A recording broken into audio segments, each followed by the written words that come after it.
2022년 9월 웨스트민스터 사원. 9살 소녀가 짙은 남색 코트를 입고 슬픔에 잠긴 사람들 틈에 서서 증조 할머니인 엘리자베스 2세 여왕의 마지막 길을 배웅하고 있습니다. 코트 깃 위에서 작은 브로치 하나가 찬란하게 빛납니다. 플래티넘과 다이아몬드 그리고 진주로 장식된 말발굽 모양의 브로치였습니다. 카메라가 이 작고 소중한 장신구를 포착하자 전 세계는 경이로움에 휩싸였습니다. 그 브로치가 엘리자베스 여왕의 개인적인 선물이었기 때문입니다. 그리고 그 역사가 테크의 메리 왕비 시대로 거슬러 올라가기 때문입니다.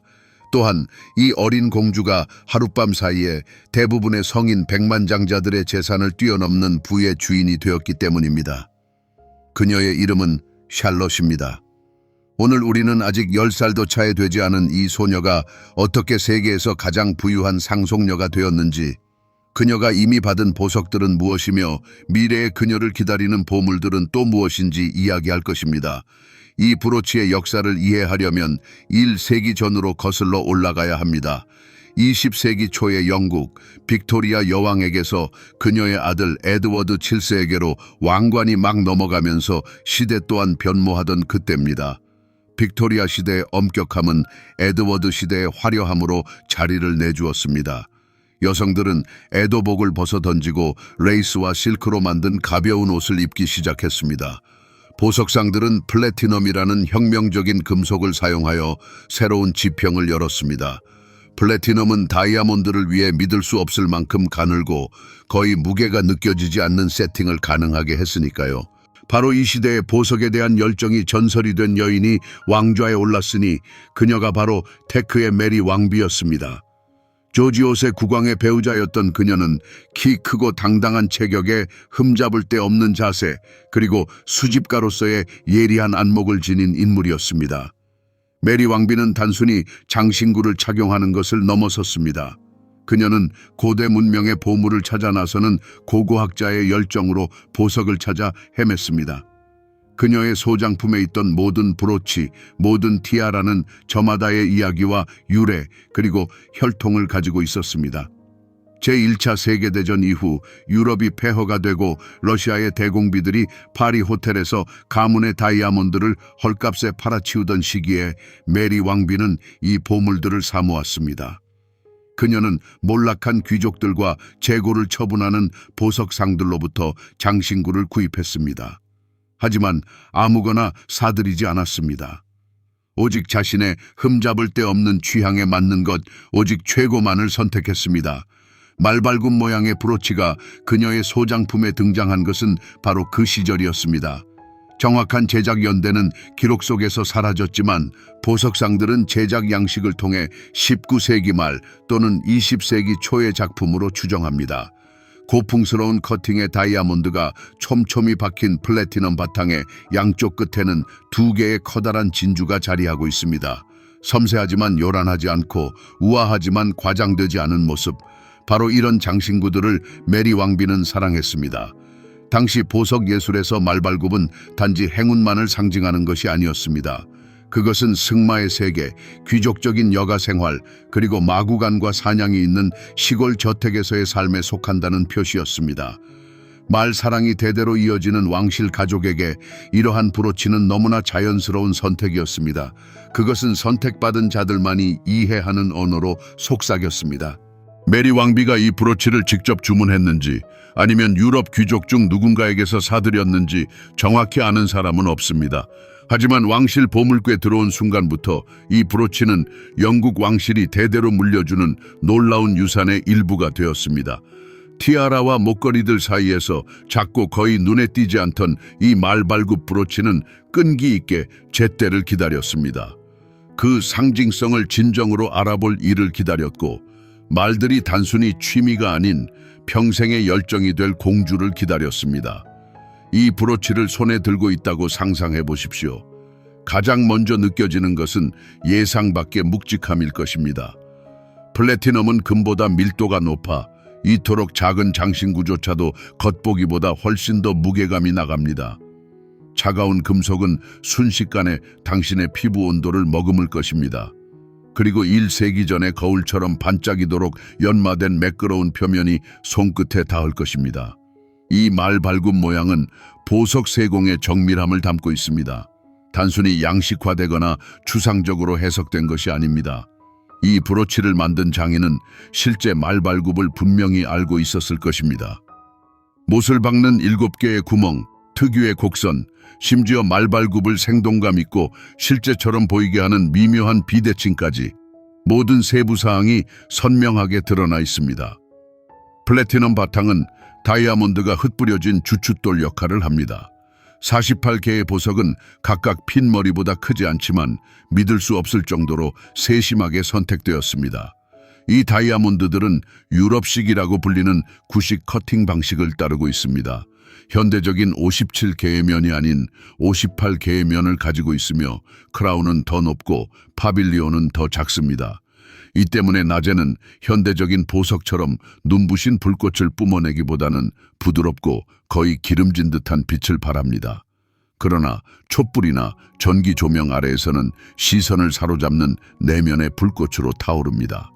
바로 이 효과 때문에 에드워드 시대의 보석 세공사들은 구식 커팅을 높이 평가했습니다.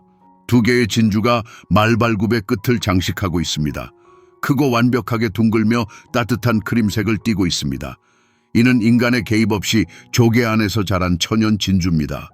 오늘날 이러한 진주들은 양식 진주보다 수십 배나 비쌉니다. 20세기 초에는 왕실 장신구의 기준이었습니다. 진주의 표면은 완벽하게 매끄럽지 않습니다. 자세히 살펴보면 아주 작은 불규칙한 부분이 보이는데 이는 진품의 자연적인 흔적입니다. 바로 이러한 불완전함이 진주를 귀하게 만듭니다. 보석을 박는 기술은 파베라고 불리는데 이는 프랑스어로 포장된 거리를 의미합니다. 다이아몬드가 너무 촘촘하게 박혀 금속이 거의 보이지 않을 정도입니다. 마치 하나의 반짝이는 표면처럼 보입니다. 이를 위해서는 믿을 수 없는 기술이 필요했습니다. 각 보석은 다이아몬드를 고정시키면서도 빛을 가리지 않는 미세한 발로 고정되어야 했습니다.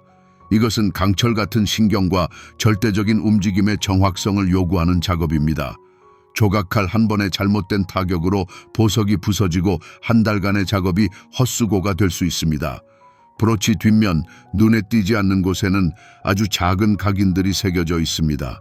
플래티넘의 순도 마크, 아마도 장인의 이니셜일 것입니다. 이 표식들은 돋보기로만 읽을 수 있지만 매우 중요합니다. 이것들은 진품임을, 출처를, 그리고 보석 예술 역사에서 이 장신구의 위치를 증명합니다.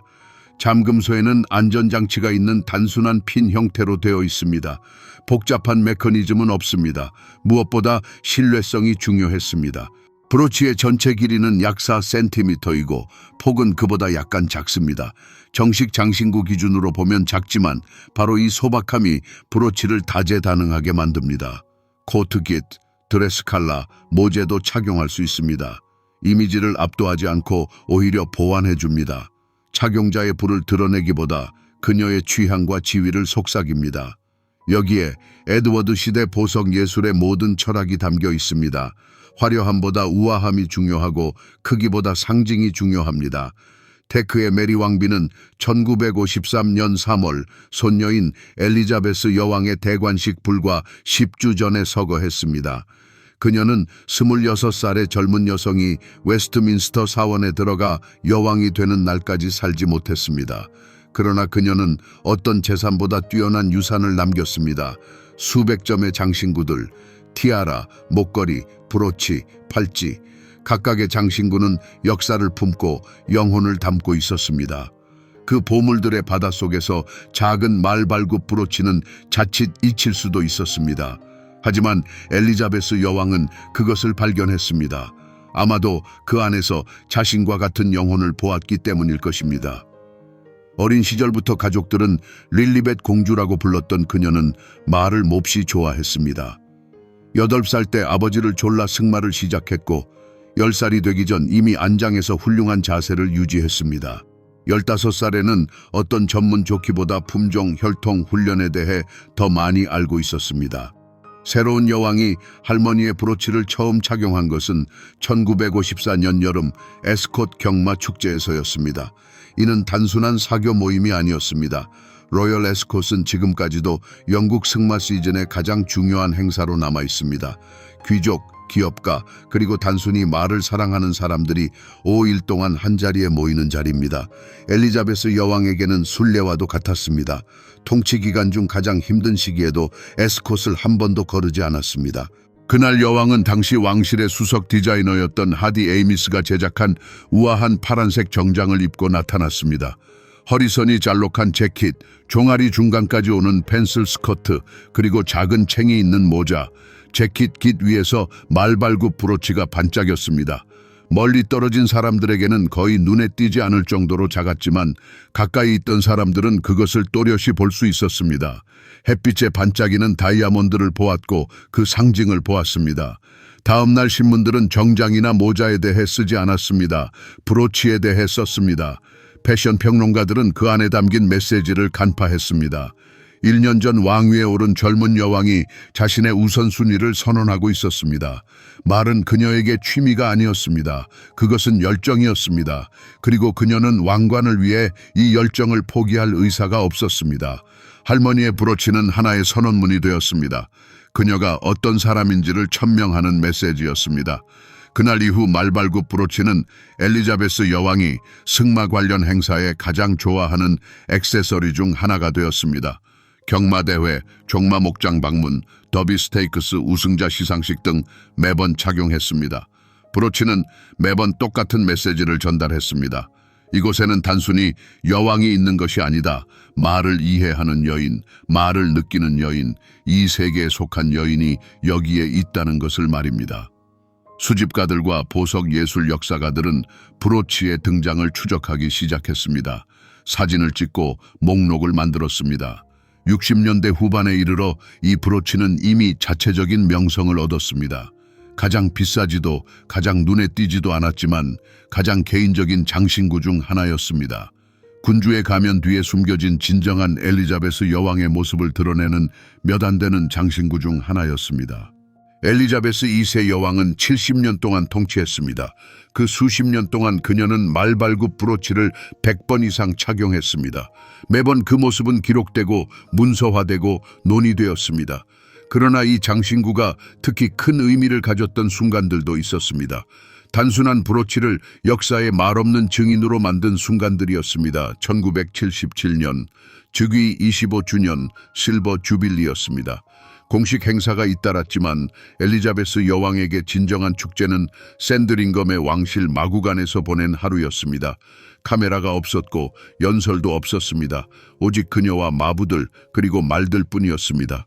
트위드 재킷 깃 위에서 말발굽 브로치가 반짝였습니다. 왕실 마구간에서 40년 동안 일했던 한 마부가 훗날 그날을 회상했습니다. 여왕은 새로 태어난 만가지들을 둘러보며 쓰다듬고 나지막한 목소리로 말했습니다. 특히 활기찬 만가지 한 마리가 그녀의 재킷에서 브로치를 물어뜯으려 하자 엘리자베스 여왕은 웃음을 터뜨렸습니다. 군주가 아닌 평범한 여성처럼 진심으로 웃었습니다. 말발굽 브로치는 무사했습니다. 그 만가지는 3년 연속 경마 챔피언이 되었습니다. 극적인 순간들도 있었습니다. 1982년 침입자 마이클 페이건이 버킹엄궁에 침입하여 여왕의 침실로 들어왔습니다. 온 나라를 뒤흔든 사건이었습니다. 엘리자베스 여왕은 침착하게 행동하며 경비가 도착할 때까지 침입자와 대화했습니다. 다음 날 신문들이 보안 시스템의 실패를 크게 보도했을 때 그녀는 경마장으로 향했습니다. 가장 좋아하는 브로치를 착용했습니다. 모두에게 자신이 두려워하지 않고 자신의 삶을 계속 살아가고 있음을 보여주었습니다. 그날 말발굽은 부적과 같았습니다. 정치와 스캔들보다 더 중요한 것들이 있다는 것을 상기시켜주는 존재였습니다. 브로치는 90년대에 가장 큰 명성을 얻었습니다. 왕실이 찰스와 다이애나의 이혼, 윈저성 화재, 웨일스 공비의 죽음 등 연이은 위기를 겪던 10년이었습니다. 그러나 이 모든 혼란 속에서도 엘리자베스 여왕은 늘 위로를 찾던 곳, 즉 마구간에서 위안을 얻었습니다. 그녀의 말들은 계속해서 경매에서 우승했고 그녀의 종마들은 훌륭한 후손들을 낳았습니다. 그리고 그녀가 경마장에 나타날 때마다 항상 말발굽 브로치를 착용했습니다. 사진작가들은 이 신호를 읽는 법을 터득했습니다. 여왕이 말발굽 브로치를 착용하고 있다면 오늘은 좋은 날이라는 의미였습니다. 모든 어려움에도 불구하고 그녀는 자신이 가장 편안함을 느끼는 환경에 있다는 뜻이었습니다. 그 브로치는 그녀의 기분을 나타내는 척도가 되었습니다.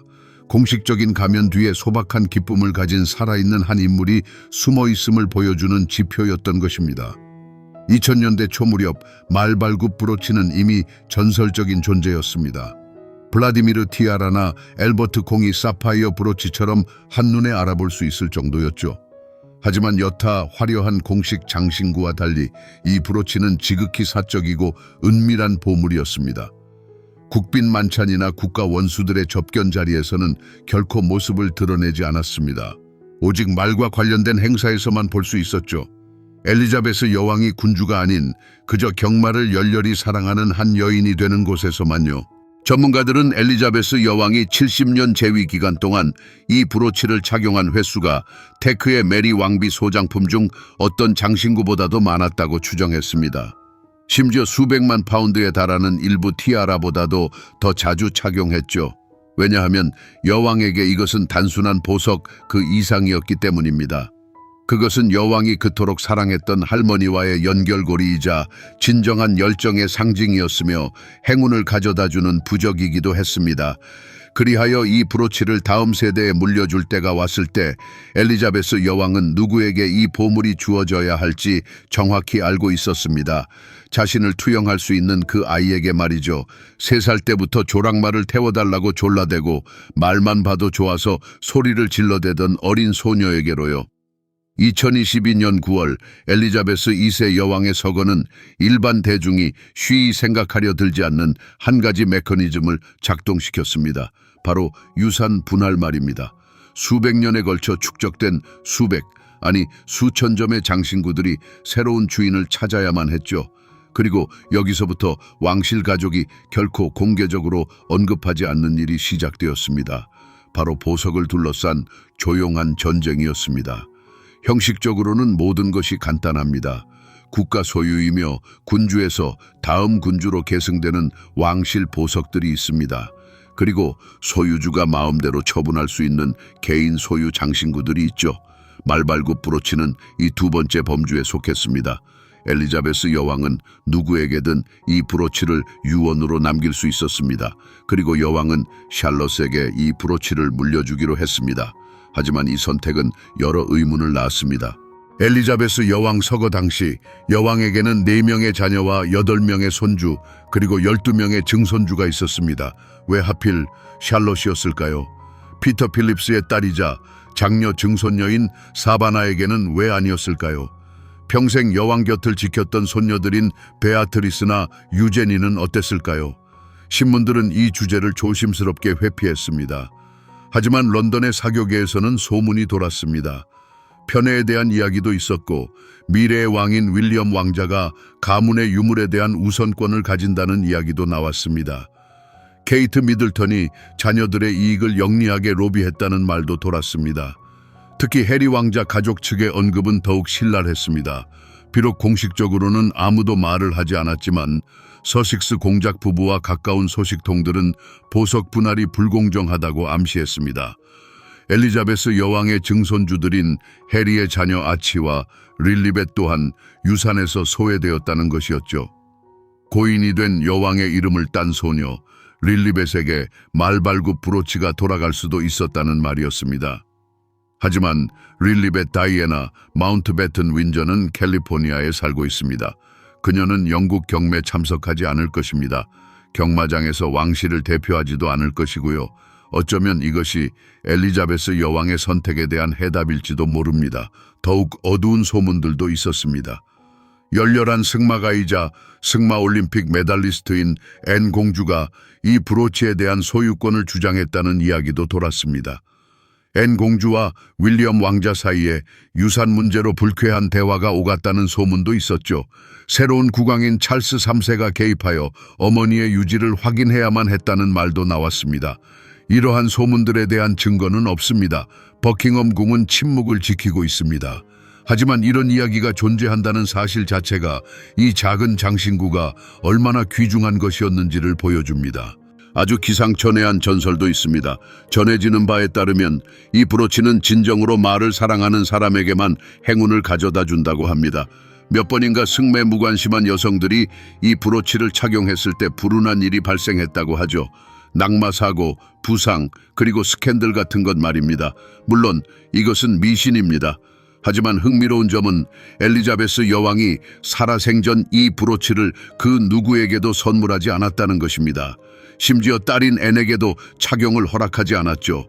오직 이 브로치를 진정으로 물려받을 가치 있는 단 한 명의 상속녀를 위해 간직했습니다. 그리고 그녀가 태어나기를 기다렸습니다. 2022년 9월 8일 스코틀랜드 벨모럴 성.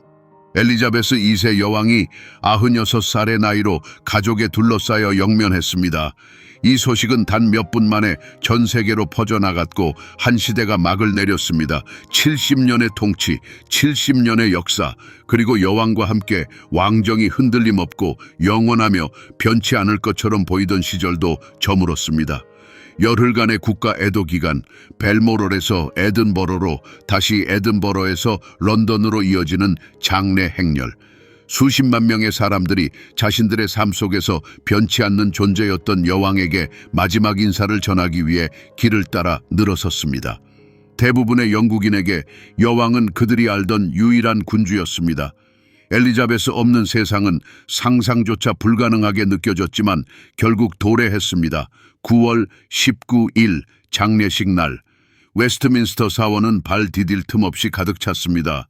국왕과 대통령, 총리와 수상, 그리고 추첨을 통해 초대된 일반 시민들까지 2,000명이 넘는 사람들이 사원 안에 있었고 수백만 명이 런던 거리에, 수십억 명이 전 세계의 텔레비전과 컴퓨터 앞에 모였습니다. 왕실 가족이 사원 안으로 들어섭니다. 선두에는 새로운 국왕 찰스 3세가, 그 옆에는 카밀라 왕비가 섰습니다. 그 뒤를 윌리엄 왕자와 케이트 미들턴 왕세자비가 자녀들과 함께 따랐습니다. 9살 조지 왕자는 나이에 비해 의젓한 모습으로 짙은색 정장을 입고 있었습니다. 7살 샬럿 공주는 할머니 다이애나비를 입혔던 디자이너 캐서린 워커의 남색 코트를 입고 있었습니다. 머리에는 베일이 달린 검은색 모자를 쓰고 코트 깃에는 말발굽 브로치가 빛나고 있었습니다. 카메라는 즉시 그녀를 포착했습니다. 촬영 기사들은 초점을 맞췄고 전 세계가 지켜보는 생중계 화면에 가슴에 백금 말발굽을 단 어린 소녀의 클로즈업이 잡혔습니다. 다이아몬드는 사원의 은은한 조명 아래에서도 반짝였고 두 개의 진주는 어두운 옷감 위에서 더욱 하얗게 빛났습니다. 그리고 이 브로치의 역사를 아는 사람들은 이 안에 담긴 메시지를 이해했습니다. 엘리자베스 여왕 스스로 자신의 부적을 누구에게 물려줄지 선택했습니다. 나중에 읽힐 유언장을 통해서가 아니었습니다. 여왕은 미리 브로치를 전달했습니다. 아마도 서거 몇 주 전 혹은 몇 달 전이었을 것입니다. 하지만 여왕은 샬롯이 바로 이날 작별의 자리에서 이 브로치를 착용하기를 바랐습니다. 전 세계가 보게 하고 아무도 의심하지 않게 말입니다. 이 소녀는 단순히 자귀의 상속인이 아닙니다. 그녀는 열정에, 전통에, 그리고 엘리자베스 여왕을 평생 지탱했던 보이지 않지만 견고한 기둥의 상속인이었습니다. 7살 샬롯 공주는 오빠와 어머니 사이에 앉아 애도하는 자리에서 조금도 움직이지 않았습니다. 꿈지럭거리지도, 주변을 두리번거리지도, 장갑을 가지고 놀지도 않았습니다. 그녀는 이 순간의 중요성을 이해하고 있었습니다. 나중에 밝혀진 바에 따르면 케이트 미들턴 왕세자비가 딸에게 이 브로치가 무엇을 의미하는지, 그것을 착용한다는 것이 무엇을 뜻하는지, 그리고 어떤 책임을 수반하는지를 설명해 주었다고 합니다. 장례식이 끝난 후 엘리자베스 여왕의 관이 성 조지 예배당에 안장되기 위해 윈저로 향할 때 샬롯 공주는 다시 한번 사진에 찍혔습니다. 어머니의 손을 잡고 운구차를 바라보는 그녀의 얼굴에는 진지함과 어른스러움이 가득했습니다. 그리고 그녀의 코트 위 브로치는 70년 동안 엘리자베스 여왕의 재킷 위에서 빛났던 것처럼 가을 햇살 아래에서 찬란하게 빛났습니다. 그날 하나의 역사가 끝나고 또 다른 역사가 시작되었습니다. 말발굽 브로치는 새로운 주인을 찾았습니다.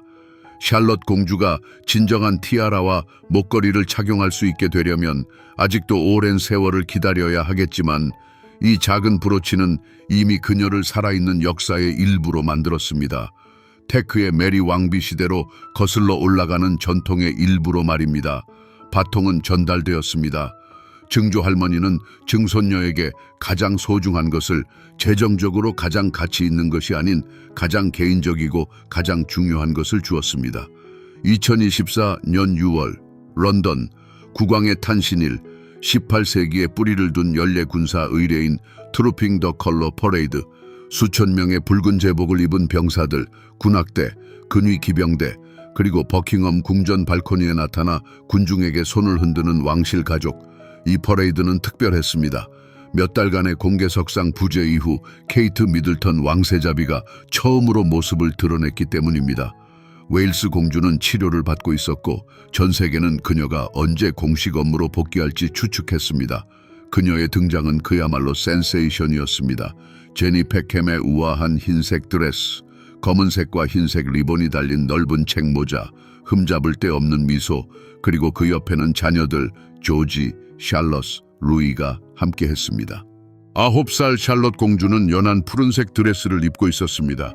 고전적인 실루엣의 흰색 칼라, 영국 귀족들이 어린이 옷으로 즐겨 입는 마린 스타일이었습니다. 드레스 색깔은 어머니의 푸른색 의상과 완벽하게 조화를 이루었습니다. 그러나 모든 시선은 드레스가 아닌 공주 가슴에 달린 브로치에 쏠렸습니다. 다이아몬드가 박힌 백금 말발굽 브로치, 바로 그 브로치였습니다. 이것은 샬럿 공주가 증조 할머니의 브로치를 공개석상에서 두 번째로 착용한 모습이었습니다. 첫 번째가 장례식에서 고인에 대한 추모와 작별의 의미였다면 이번에는 선언이었습니다. 브로치는 장신구 상자 속 유물이 아니라 다시 생명을 얻은 것입니다. 박물관 전시품이 아닌 살아있는 장신구처럼 착용하는 새로운 주인을 만난 것이죠. 사진작가들은 이 순간을 놓치지 않았습니다. 발코니에서 군중에게 손을 흔들고 오빠들의 농담에 웃는 샬럿 공주의 수백 장의 사진이 찍혔습니다. 그리고 모든 사진에서 브로치는 선명하게 보였습니다. 낮 햇살 아래 다이아몬드는 오래된 세공 방식 특유의 부드러운 빛을 발했고 진주는 푸른색 옷감 위에서 크림색의 따뜻한 빛을 냈습니다. 그 조화는 더할 나위 없었습니다. 다음날 보석 전문가들은 수십 편의 기사를 쏟아냈습니다. 엘리자베스 여왕과 샬럿 공주가 브로치를 착용한 사진들을 분석하고 비교했습니다. 이 장신구가 100년이 넘는 세월 동안 단 하나의 보석도 아주 미세한 반짝임도 잃지 않았다는 점을 언급했습니다. 금과 달리 광택이 바래거나 흠집이 생기지 않는 백금의 품질에 대해 이야기했고 증손녀를 위해 더 크고 화려한 장신구 대신 이 브로치를 선택한 여왕의 선견지명에 감탄했습니다. 패션 역사가들은 상징성에 대해 논했습니다. 9살 소녀가 착용한 말발굽 브로치는 세대 간의 연속성을 보여주는 상징이 되었습니다. 왕실 가족이 현재뿐만 아니라 과거와 미래에도 함께 존재한다는 시각적인 증거였으며 전통은 사라지지 않고 계승되며 왕실 보물들은 죽은 자본이 아니라 살아있는 역사라는 것을 말해주었습니다. 특히 대중을 감동시킨 것은 샬럿 공주가 이 브로치를 너무나 자연스럽게 착용했다는 점이었습니다. 하루만 빌려 입은 남의 옷처럼 어색해하지 않고 마치 자신의 것인 양 편안해 보였습니다. 신경질적으로 만지작거리거나 시시각각 고쳐 매지도 않았습니다. 브로치는 제자리에 있었습니다.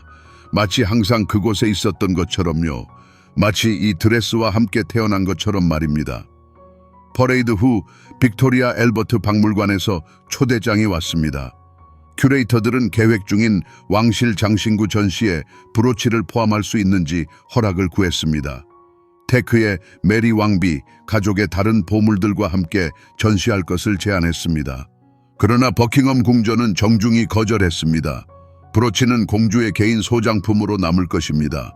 왜냐하면 그것은 전시품이 아니라 살아 숨쉬고 현재에도 기능하며 의미 있는 장신구이기 때문입니다.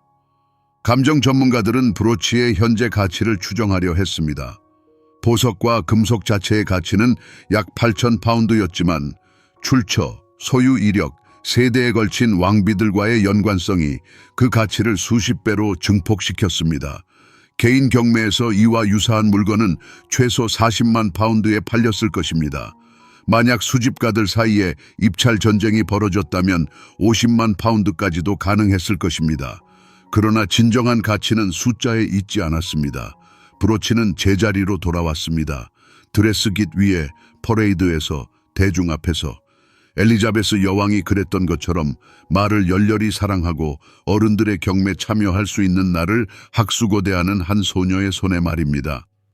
브로치의 두 번째 탄생은 박물관 진열장이 아닌 런던의 햇살 아래 궁전 발코니에서 수백만 명의 시선 속에서 이루어졌습니다. 그리고 이것이야말로 엘리자베스 여왕이 원했던 바였습니다. 말발굽 브로치는 시작에 불과합니다. 빙산의 일각일 뿐이죠. 마크에는 버킹엄 궁전의 방탄 금고와 18세기부터 왕실을 맡아온 커츠 은행의 금괴 샬럿 공주에게 속해 있거나 속하게 될 보물들이 잠들어 있습니다. 이 유산의 총 가치는 천문학적인 숫자에 익숙한 금융 분석가들조차 고개를 갸웃하게 만들 정도입니다. 우선 9살 소녀에게 이미 공식적으로 속한 것부터 살펴보겠습니다. 2023년 3월에 부분적으로 공개된 엘리자베스 2세 여왕의 유언장에 따르면 샬럿 공주는 말발굽 브로치 외에도 증조 할머니의 개인 소장품 중 3점의 장신구를 더 물려받았습니다. 첫 번째 보물은 꽃바구니 모양의 브로치입니다. 황금, 에나멜, 다이아몬드, 루비로 정교하게 세공되었습니다. 1940년 까르띠에가 엘리자베스 왕대비께 진상하기 위해 특별히 제작한 작품이죠. 그 후 1953년 엘리자베스 2세 여왕의 소유가 되었습니다. 브로치의 높이는 5cm입니다. 128개의 로즈컷 다이아몬드, 36개의 정교한 루비, 그리고 에나멜을 마치 스테인드 글라스처럼 투명하게 빛나게 하는 플리케 아주르 기법으로 섬세하게 장식된 꽃집들이 조화를 이룹니다. 경매에 붙여진다면 그 가치는 25만에서 35만 파운드 스털링에 이를 것으로 추정됩니다. 두 번째 보물은 진주 목걸이입니다. 언뜻 보면 소박하고 겸손해 보일지도 모릅니다.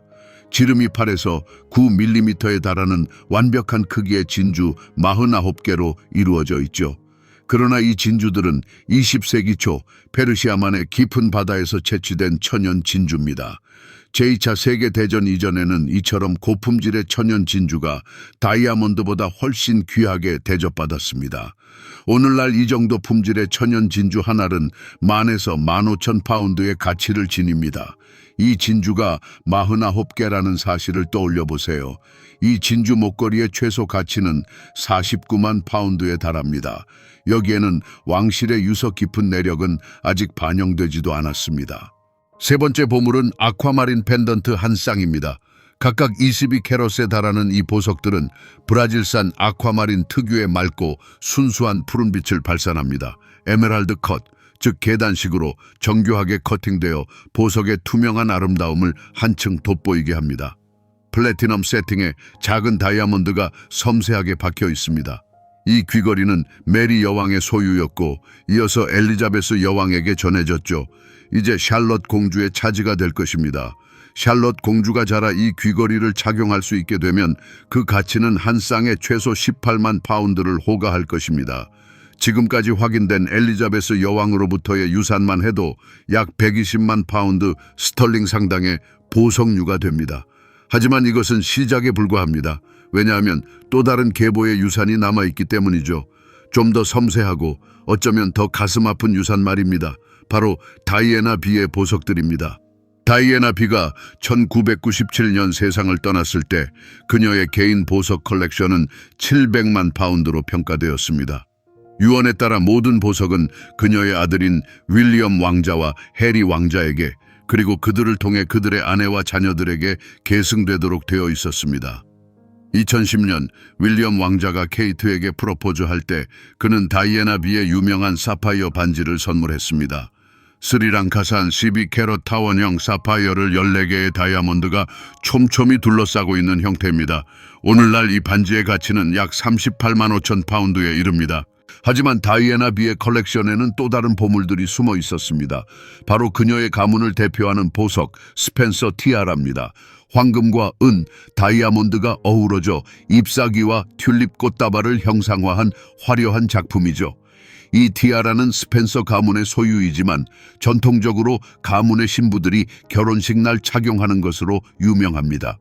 케이트 미들턴 또한 이 티아라를 착용했었죠. 그리고 언젠가 샬롯 공주가 결혼하게 되면 그녀 역시 할머니의 티아라를 머리에 올리게 될 것입니다. 스펜서 티아라의 가치는 400만 파운드로 평가됩니다. 1985년 다이애나 비가 호주에서 열린 공식 행사에 착용했던 진주와 다이아몬드 목걸이도 있습니다. 7가닥의 진주줄과 하트 모양의 다이아몬드 잠금 장식이 특징이죠. 이 보석은 현재 금괴 보관되어 있으며 샬롯 공주가 성인이 될 날을 기다리고 있습니다. 그 가치는 약 20만 파운드입니다. 웨일스 공이 상징인 3개의 깃털 모양 브로치도 있습니다. 에메랄드, 다이아몬드, 플래티넘으로 장식되어 있습니다. 다이애나 비는 이 브로치를 단 2번 착용했습니다. 가치는 9만 파운드로 추정됩니다. 찰스 왕자가 선물했던 사파이어와 다이아몬드 팔찌도 있습니다. 7개의 카보숑 사파이어와 그 사이를 잇는 다이아몬드 링크로 이루어져 있습니다. 오늘날 시장 가치는 12만 파운드입니다. 샬롯 공주가 물려받을 다이애나 비로부터의 유산을 모두 합산해 봅시다. 최소 450만 파운드가 더해집니다. 이제 샬롯 공주가 미래에 받게 될 보석들을 더해볼까요? 전통에 따라 왕실의 여성은 성인이 되면 티아라를 선물로 받습니다. 샬롯 공주를 위한 스트라스모어 로즈 티아라가 이미 준비되어 있습니다. 황금과 다이아몬드로 장식된 장미꽃 모양의 티아라죠. 엘리자베스 2세 여왕의 할머니인 스트라스모어 백작 부인의 소유였습니다. 1959년 엘리자베스 여왕이 이를 물려받았고요. 이제 이 티아라는 샬롯 공주를 위한 것입니다. 그 가치는 150만 파운드로 추정됩니다. 샬롯 공주는 또한 그레이트 브리튼과 아일랜드의 소녀들 티아라를 물려받을 가능성도 있습니다. 엘리자베스 여왕이 가장 아끼고 사랑했던 티아라 중 하나로 지폐와 우표에 그려져 우리에게 익숙한 바로 그 티아라입니다. 황금과 은, 그리고 고전적인 커팅 방식의 거대한 다이아몬드들이 어우러진 이 보석은 1893년 게러드에서 제작되었습니다. 젊은 마리 공주의 결혼 선물로 증정되었고 그녀는 다시 손녀인 엘리자베스에게 물려주었죠. 만약 이 티아라가 샬롯 공주의 소유가 된다면 그 가치는 500만 파운드에 이를 수 있습니다. 물론 만약 팔 수 있다면 말이죠. 하지만 사실 이 티아라는 그 어떤 돈으로도 환산할 수 없는 무한한 가치를 지닙니다. 이제 다른 가족 구성원으로부터 잠재적인 유산을 더해봅시다.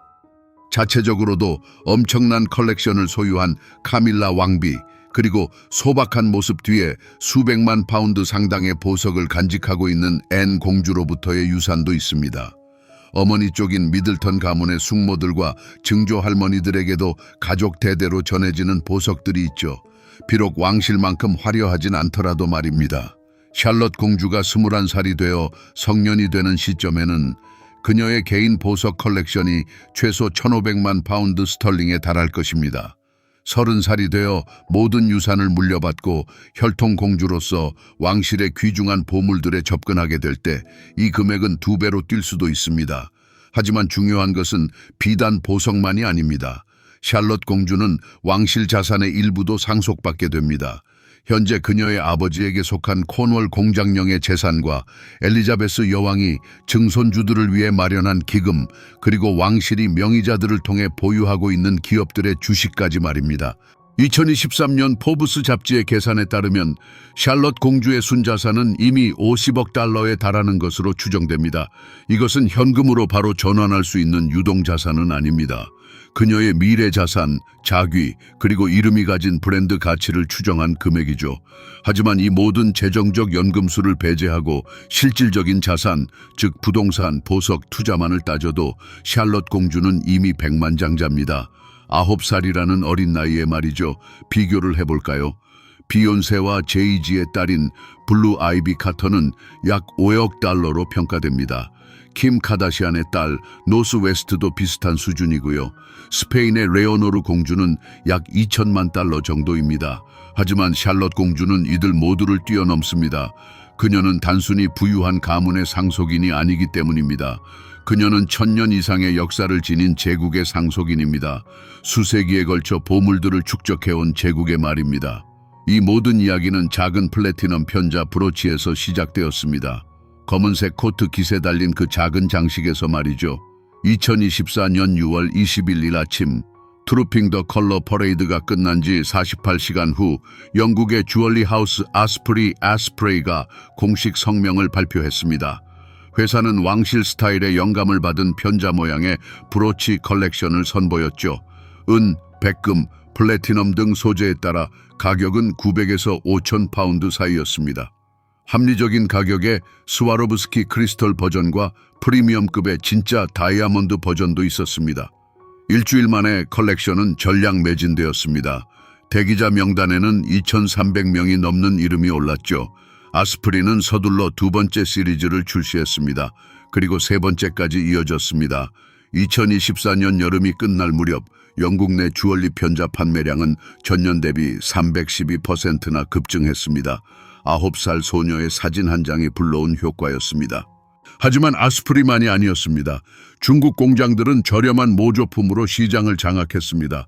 아마존에서는 15파운드부터, 알리익스프레스에서는 5파운드부터 구매할 수 있었습니다. 플래티넘처럼 보이는 플라스틱, 다이아몬드처럼 빛나는 큐빅, 레진으로 만든 인조 진주. 품질은 조악했지만 수요는 폭발적이었습니다. 2024년 7월에만 전 세계적으로 80만 개 이상의 이런 브로치가 판매되었습니다. 패션 블로거들은 즉시 이 트렌드를 포착했습니다. 틱톡은 맘 샬럿 홀스슈 브루치 해시태그가 달린 영상들로 넘쳐났습니다. 모든 연령대의 소녀와 여성들이 공주와 똑같은 브로치를 착용하는 모습을 보여주었습니다. 코트, 드레스, 데님 재킷, 심지어 교복 블레이저에도 달았죠. 맨체스터의 한 비디오 블로거는 일상생활에서 편자 브로치를 착용하는 12가지 방법을 보여주는 영상으로 400만 조회수를 기록하기도 했습니다. 영국 보그 UK는 이 브로치에 대한 별도의 기사를 할애했습니다. 기사 제목은 9살 공주가 브로치 착용의 기술을 부활시킨 방법이었죠. 기사는 젊은 여성 세대가 브로치를 할머니 옷장의 상징, 즉 고루하고 지루하며 불필요한 것으로 여기며 자라왔다는 생각에서 출발했습니다. 그러나 샬럿 공주의 한 번의 공개 등장이 이러한 인식을 완전히 뒤바꾸어 놓았습니다. 갑자기 브로치는 다시 현대적이고 젊고 매력적인 아이템이 된 것이죠. 이러한 영향은 영국을 넘어 훨씬 광범위하게 퍼져나갔습니다. 왕실이 전통적으로 큰 인기를 누리는 일본에서는 편자 브로치가 그 시즌의 필수 액세서리가 되었습니다. 도쿄의 미스코시 백화점은 한 달 만에 3,000개의 보석 편자를 판매했습니다. 대한민국에서는 K-팝 스타들이 공연과 화보 촬영에 비슷한 브로치를 착용하기 시작했습니다. 미국에서는 질 바이든 영부인이 공식 행사에 미국 디자이너의 편자 모양 브로치를 달고 나타났습니다. 우연일까요? 아마 아닐 겁니다. 경제학자들은 이 모든 효과를 총체적으로 계산했습니다.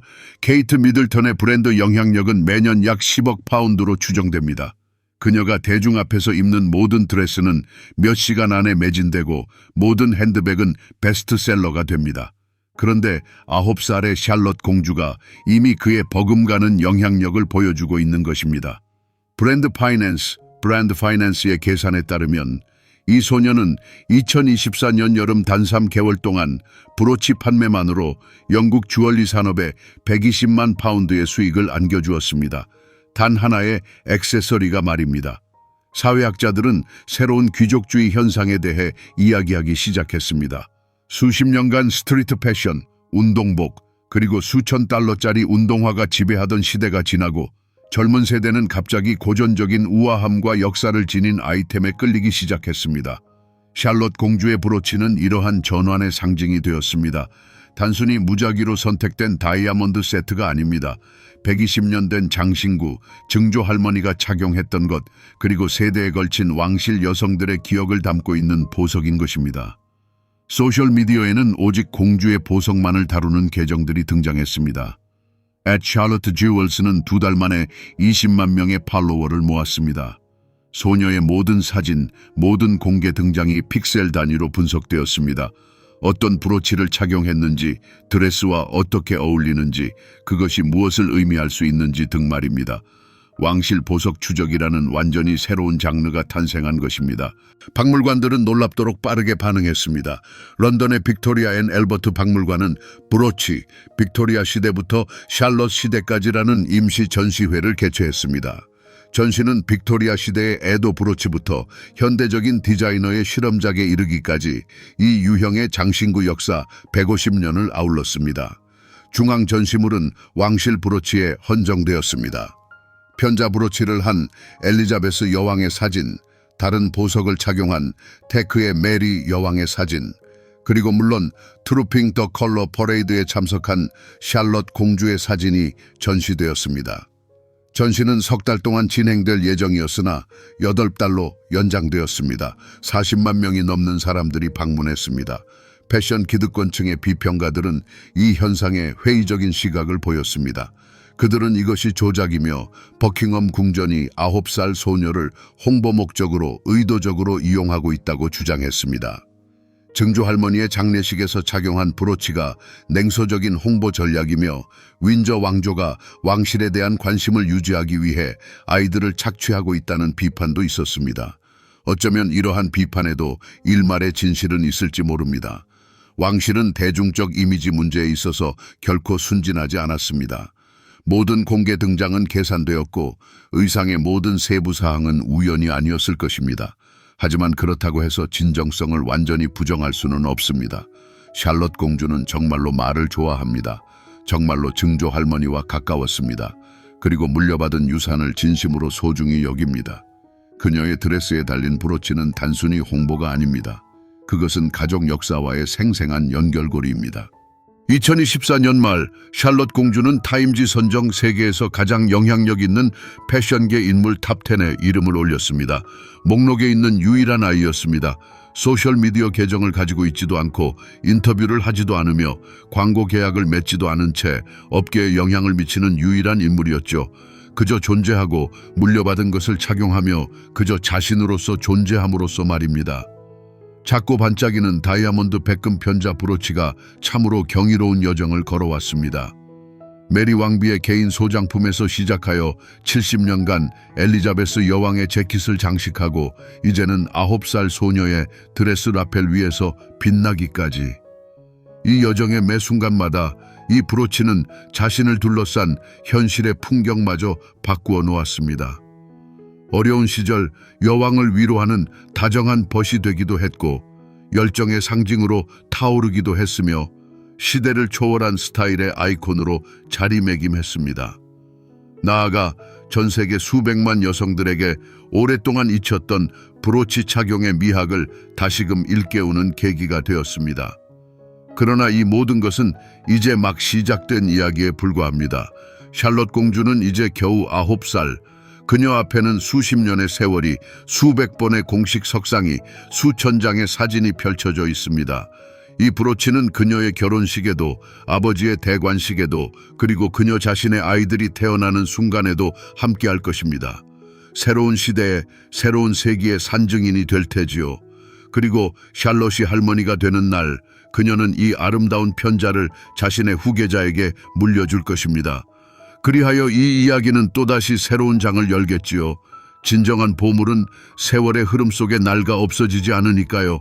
오히려 세대를 거듭할수록 그 가치를 더해갈 뿐입니다.